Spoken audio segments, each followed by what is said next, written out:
जानो हागौ नोंथाङा नोंथांनि मबाइलाव PhonePe, Google Pay, Paytm, भीम इउपिआई बेफोरबायदि गोबां एप्सनि गेजेरजों नोंथाङा नोंथांनि सोरनोबा आंगोनो फैसा ट्रेन्सफार खालामबाय थायो नङासै होनबा?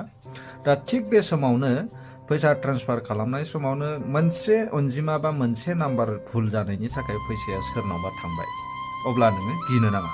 ओरैनो नेशनेल पेमेन्ट क'अपारेशन अफ इन्डियानि रुल मथे 24 घन्टानि गेजेराव नोङो फैसाया मोनफिनगोन आरो 24 घन्टानि गेजेराव नोङो कमप्लेन दर्ज खालामनांगोन।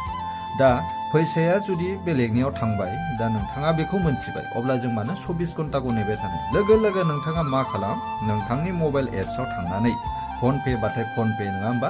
जेनेबा फन पे इउज खालामो नोङो, फन पेजों ट्रान्सफार खालामदोंमोन, अब्ला नों फन पेआव थांनानै नोङो नै एप्सखौ खुलिनानै नोङो हेल्प एन्ड सापर्ट बेयाव क्लिक खालामनानै बेयाव कमप्लेन दर्ज खालाम आरो कमप्लेन दर्ज खालामनाय लोगो लोगो बेयाव मोनसे कमप्लेन आइडि नाम्बार फैगोन। बे आइडि नाम्बारखौ नोङो लिरना ला आरो बेनि उनाव बे स्टेपआ जाखांदोंबाथाय आरो आं नोंनो मोनसे आरो बेलेग नाम्बार होनि, फन पेनि बाथाय फन पेनि, गुगल पेनि बाथाय गुगल पेनि बे नाम्बारखौ नोङो लिरना ला, जोबोर खामानियाव होगोन। जेनेबा नै हमना ला पेटिएमनि थाखाय नैबे नाम्बार हेल्पलाइन नाम्बार, आरो फन पेनि थाखाय नैबे हेल्पलाइन नाम्बार, आरो गुगल पेनि थाखाय नैबे हेल्पलाइन नाम्बार, आरो भीम इउपिआईनि थाखाय नैबे हेल्पलाइन नाम्बार। बे नाम्बाराव नोङो कल खालाम, बे कास्टमार केयारनि नाम्बार। बेयाव कल खालामोबा नोङो हयथ' 100% रेसपन्स मोनगोन आरो नोंनि फैसाया कमप्लेन दर्ज जाखांनाय लोगो लोगो 24 घन्टानि गेजेराव नोंनि एकाउन्टाव हाबफैफिनगोन।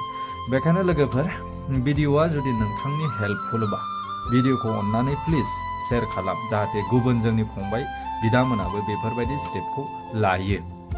आरो लाइक कमेन्ट होलांनो दाबाव। आरो नोंथाङा जुदि गिबि बा आंनि भिडिअ'खौ दिनैसो फार्स्ट नुदोंबा भिडिअ'खौ बा आंनि पेजखौ फल' खालाम, आरो आं गोबां भिडिअ आपल'ड होलांबाय, बेयाव थांनानै नाहै लाइक कमेन्ट होलां आरो शेयार खालामनो दाबाव।